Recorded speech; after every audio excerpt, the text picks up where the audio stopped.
out.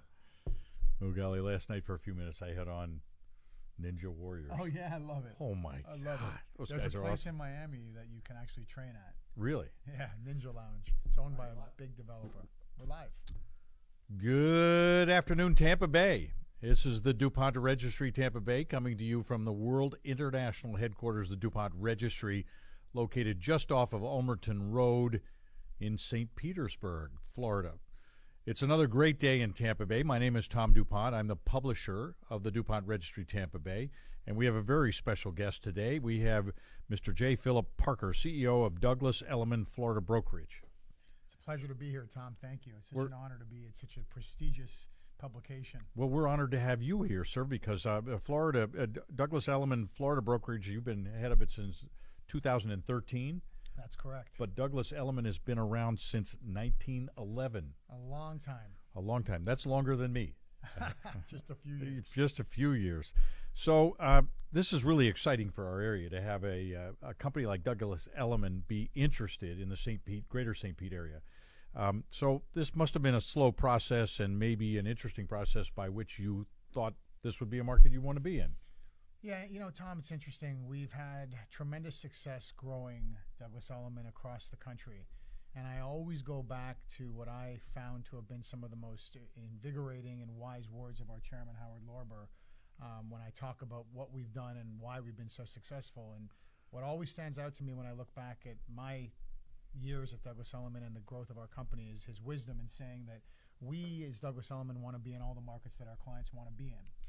And that resonated with me when he said it, and it continues to be sort of a cornerstone of our initiatives in that we want to be in the markets where we believe that our existing markets would have an interest in. And it wasn't until really the last few years that we recognized more and more of our customers from the Northeast had an interest in the west coast of Florida, all the way from Tampa down to Naples.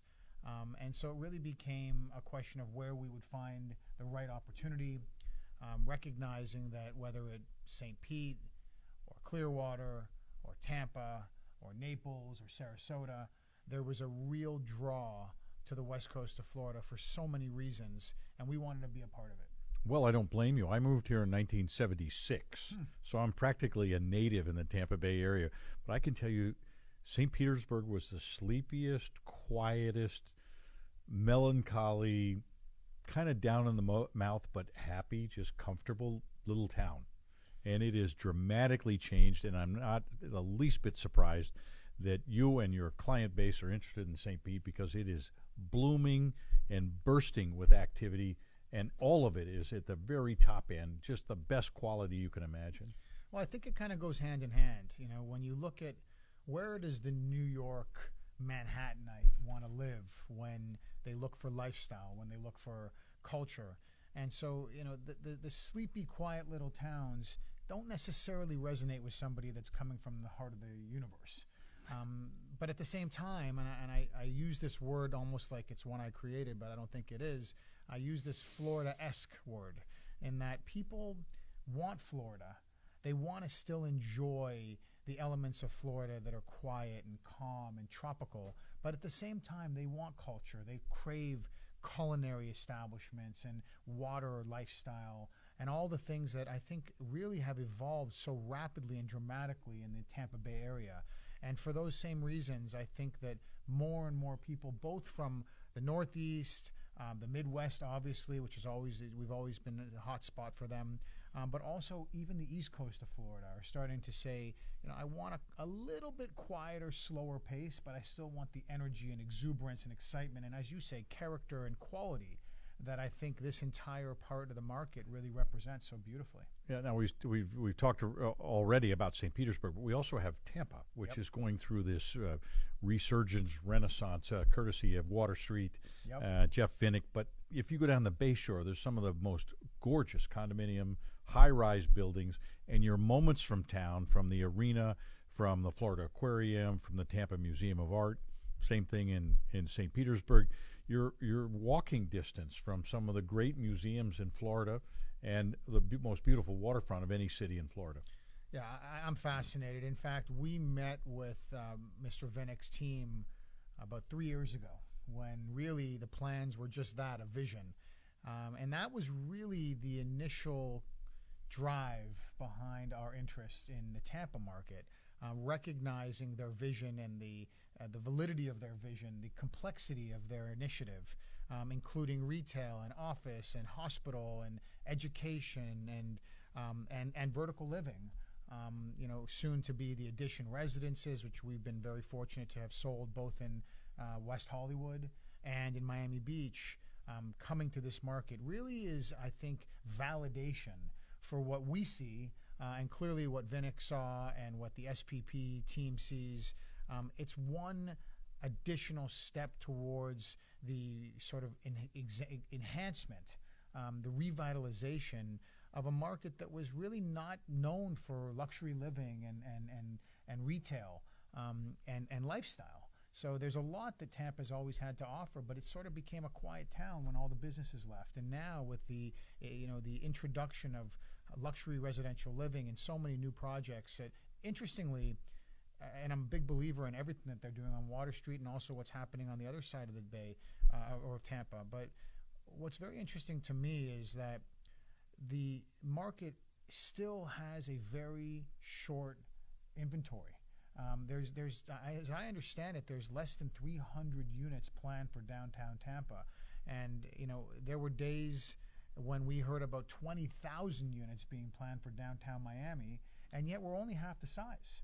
You have a population of about 3 million people in Tampa and about 6 million people in Miami. So when you look at 200, 300, 400, even 1,000 units as compared to 20,000, sure, it's a really short runway. So I think that people are more and more at the stage in their lives where they recognize that they want to be able to turn a key and lock a door and walk away. And there's not a lot that's available today in the Tampa market. In fact, more of the luxury development we've seen in St. Pete. And tremendous value, tremendous quality, great developers, nationally recognized top-tier developers with their eyes set on the Tampa Bay region. And that was really a driving force behind all of us at Douglas Elliman wanting to be a part of that. And by the way, I will add, we're extremely respectful of the players that are in this market today. We think that they're quality and powerful and innovative, and we hope to augment that. We don't come into any market thinking that we're going to flex our muscles and be the big bad boys from the Northeast. It's quite the opposite. We want to become a part of the fabric of the community. We want to enhance all that this market already has in a way that is conducive to and consistent with what already exists here. It's interesting. You focus on both the strength and the attractiveness of this area, and one of the great assets we have right now in the Tampa Bay area is leadership.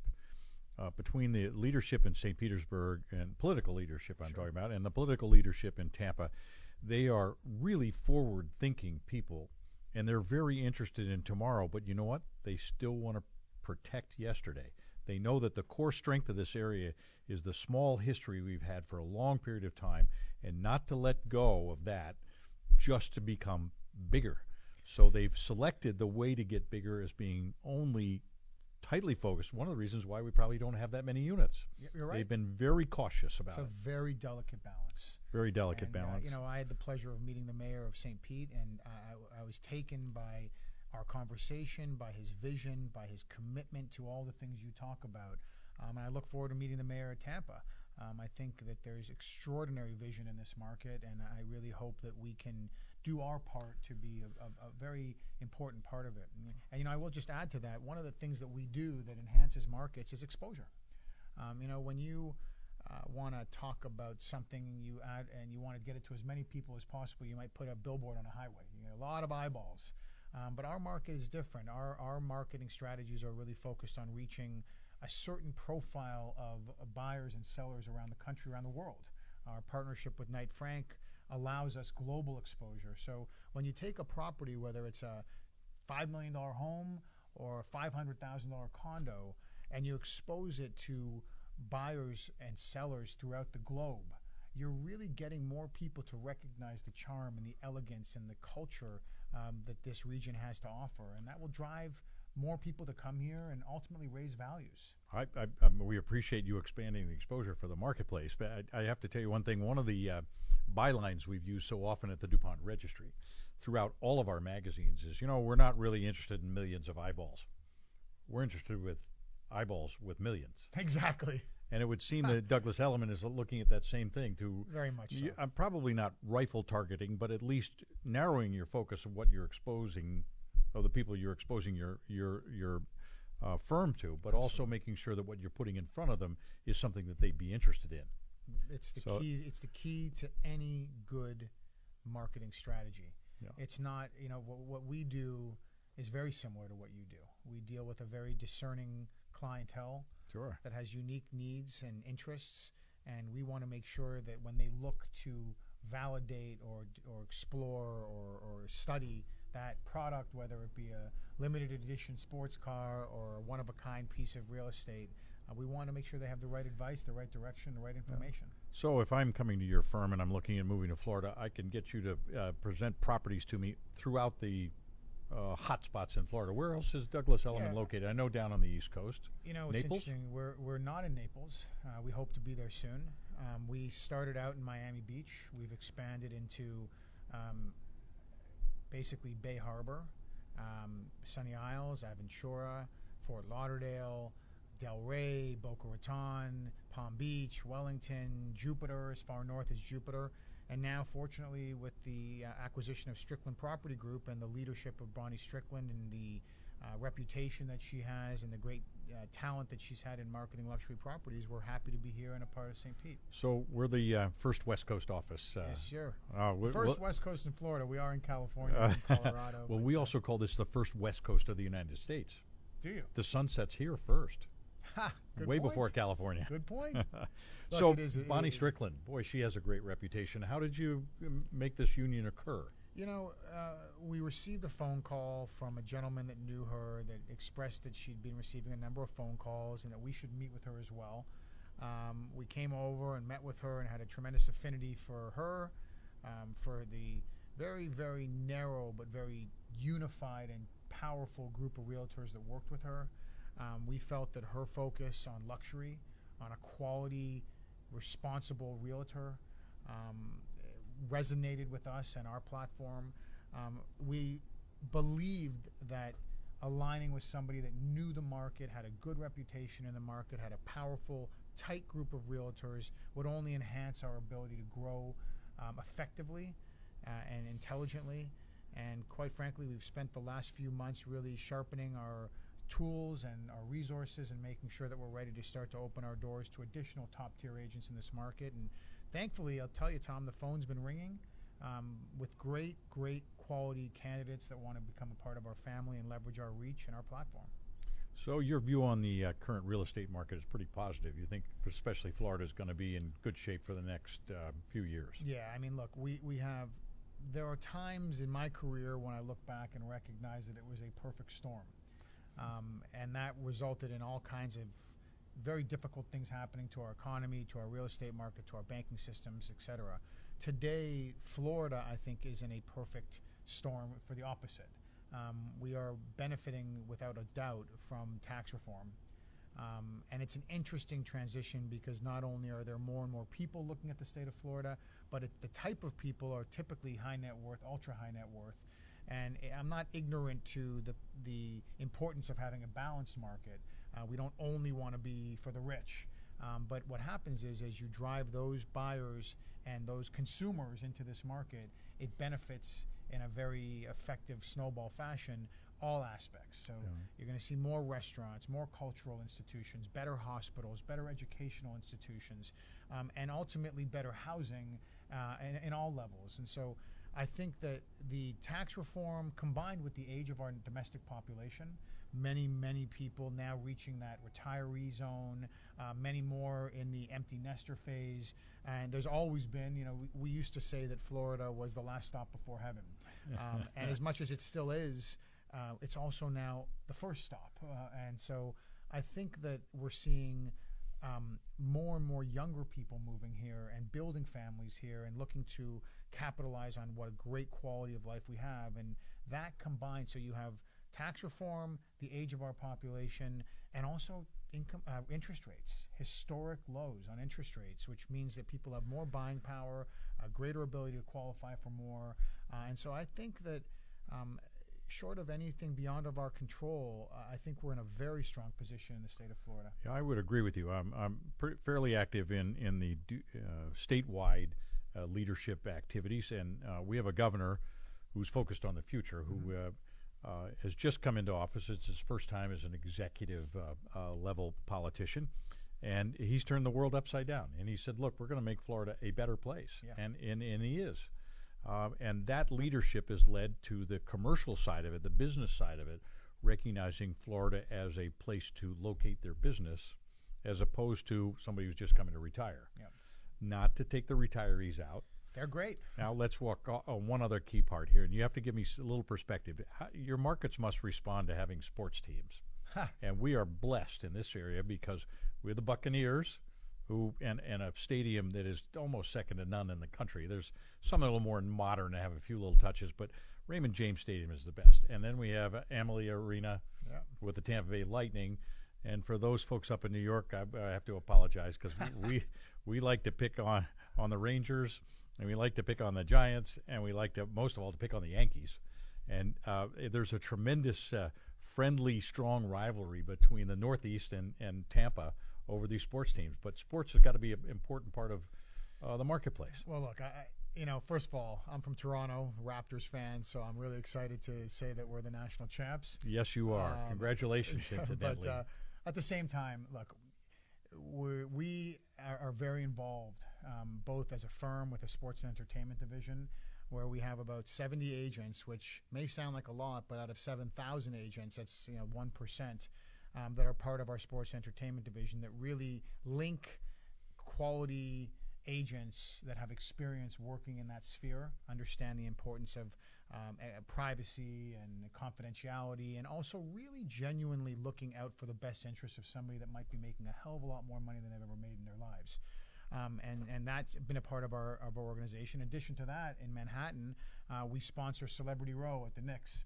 And so we're very much a part of sports. And I think it's interesting, but I never thought about it this way, but many of our markets have some very, very significant sports teams. And so I think it's another draw. I think it's a comfort zone for somebody that's moving here, that they want to be active, they want to be engaged, they want to see their teams play, they want to have a community, and sports teams tend to bring together people in an extraordinarily phenomenal way. It certainly does. Now, Jay, let's digress here for just a moment. How'd you get into the real estate business? Where'd you start out here? Well, thanks. Where did Jay Parker come from? Well, I was born in Toronto. My father was a real estate lawyer, now retired. So I've always had real estate in my blood. My mother was a real estate agent, a successful one. So I always was watching her do her thing. But I actually moved to Florida to go to the University of Miami Law School.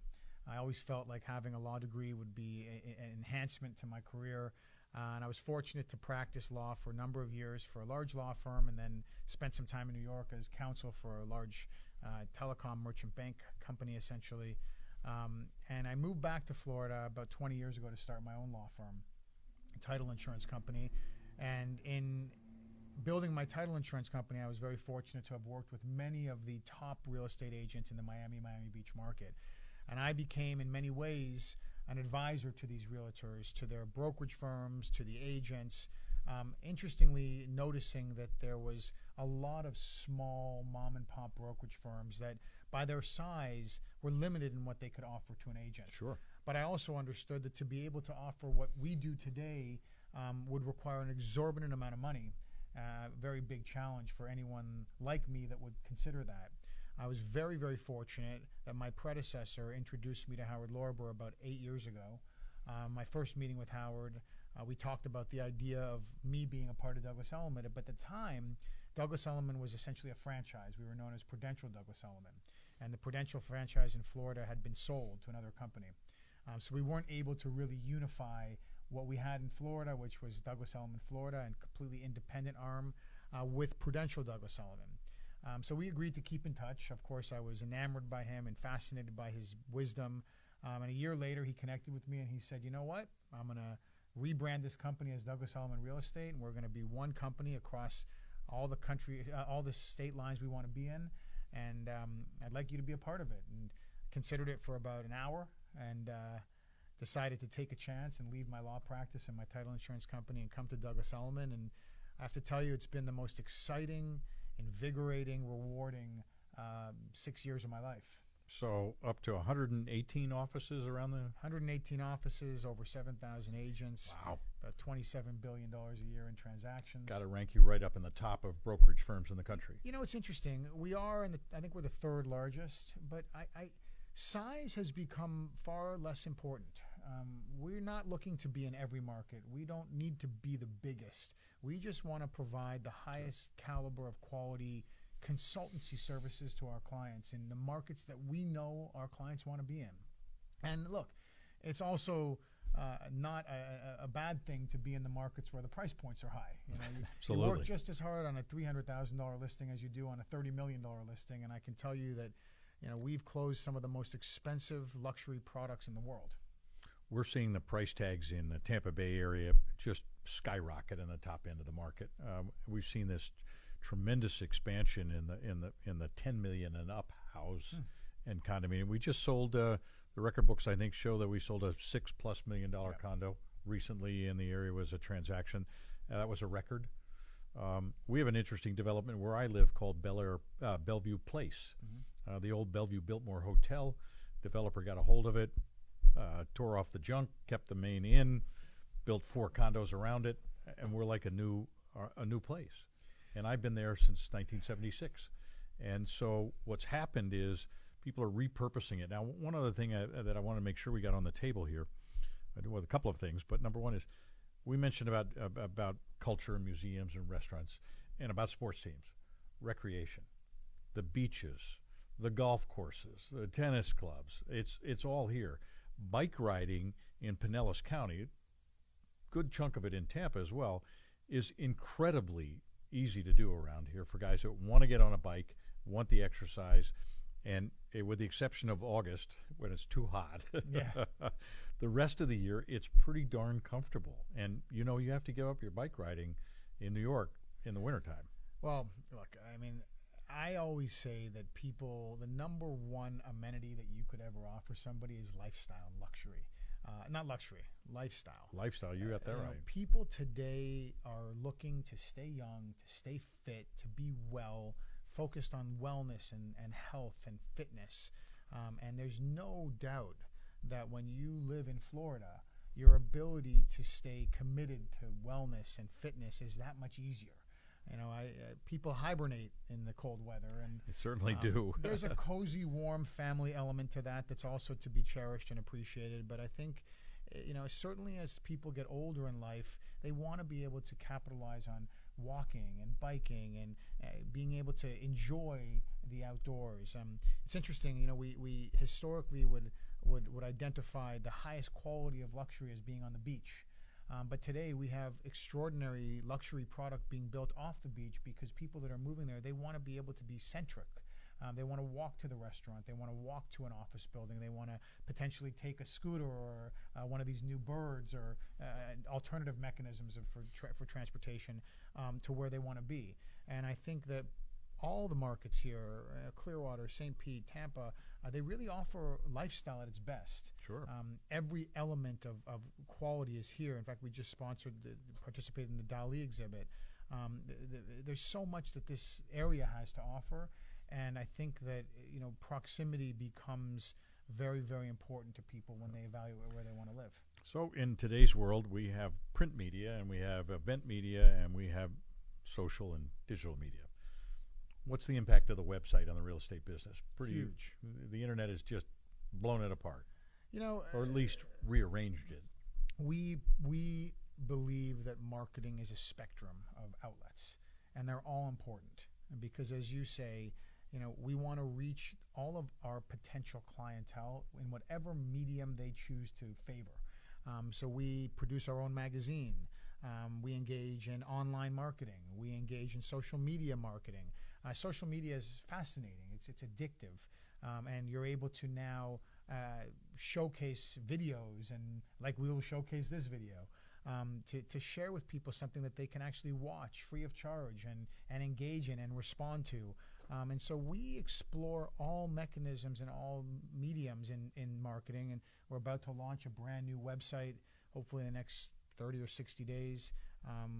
and we intend to continue to expand our viewers. We have about 1 million visitors a month, Really? Which is a huge number of people. That's a big number. So, when you enhance that through investment and the right media channels, you can really go to a much larger number. And our 1 million a month combined with Knight Frank's puts it about 2 million people a month are looking at our properties. And so it's all very, very important. And, look, it's as important. I really genuinely believe that you'll never know where you're going to find that client or find the buyer for a particular property. So it's important to be engaged in all forms of media. It's interesting. We had one neighbor in my neighborhood whose children were relocating. So he said, okay, why don't you take this house? I'll take the one across the street. So he literally moved 100 yards away. Yeah. And all he had to do was just pick up some furniture and move, and the kids have got the other house. It's a nice situation. He came from next door. That's how close that real estate market transaction was. But others, we have residents in our neighborhood from originally from England, and from Scotland, and from Scandinavia, France. And so you get this cosmopolitan turn that probably wasn't prevalent in Florida. As a matter of fact, I'm sure your studies show this, that this is a big target area for Canadians. Oh, huge. We're in the process of opening in Canada, in Toronto. This is a very, very important market for people from Canada, and it's for the same reasons, that Florida-esque lifestyle. All the extraordinary elements of lifestyle, but a little bit softer, a little bit slower. A place where you can kind of, when you say it's nice to meet you, you mean it. And I think that the charm of this area is very tangible and very meaningful, and it will not fade. In fact, it's interesting. I just toured a project here in Tampa, and I thought it was very, very telling that as part of the lobby, they had a humongous picture of old Tampa. And I thought that the use of old black and white picture of the downtown bay in a brand new building on the bay showed the passion and the dedication that this community has for itself. And that's a beautiful thing, because that's where you get leaders in government looking to protect, because they recognize how special it is. Yeah, the cultural diversity of this area is pretty remarkable. You go to Ybor City, and you get that tremendous Hispanic and Cuban input in that part of the area. Then you have the northeast now coming down and populating the area. You have the central part of the United States, which came down here in droves and settled the area in the old days. And I think that even maybe you're finding this too, California, people are leaving California because of the tax rate, sure, and some of the other problems, and they're coming here. Yeah. We're a target. With less intensity, but I think it's a slow drip, and I think we're in the first inning. I think people are exploring and examining and considering, and for people looking to move from California, they look at places like Texas. It's a little bit closer, but they also look at Florida. And sometimes people shake their head at me and tell me I'm crazy, but I'm seeing it. We're seeing high net worth individuals look at it, and businesses. Since your residence is in Miami and you have office in Miami, you're probably seeing South America, Central America just flood into the Miami market. 100%. I mean, look, there was all kinds of reasons for the massive amount of investment we received and benefited from in South Florida, Southeast Florida, from Colombia, Venezuela, Argentina, Brazil. And to some extent, there's still buyers coming from that market, but in many ways we have replaced they're not gone, but the volume has certainly teetered off. But we've replaced that buyer with the domestic buyer, and that's a very good buyer, because it's not flight capital. It's not solely to protect their investment. It's because they want to live here, whether it's a primary home, a second home, a third home, and that type of buyer cares more. Sure, certainly. It's not as transient. Well, we're delighted today to spend a few moments with you, Jay. Thank you for coming to the DuPont Registry World Headquarters here. And we hope to see more of you in the area. You'll be back as the business grows, I'm sure. And we look forward, maybe we'll get Bonnie Strickland to come on a podcast and talk to about the local market. She can drill down to those prices and availability and length of time on the market and all of those little details that go into real estate transactions. Sure. And at the same time, we know that Douglas Elliman is going to become a real important part of our community here, because you like dealing with communities, not just with people and geographics. Tom, it's a real honor to be here. Thank you for the opportunity, and we absolutely look forward to enhancing our presence here, our role in this community, and to really being an asset to the further growth and success of this great region. Well, I know you put your footprint down here starting back as long ago as February, but welcome to the Bay Area. Thank you, sir. It's a pleasure to have you here. Honored. All right, ladies and gentlemen, all you listeners out there and you people Facebooking, share this with your friends. They'd like to meet this gentleman.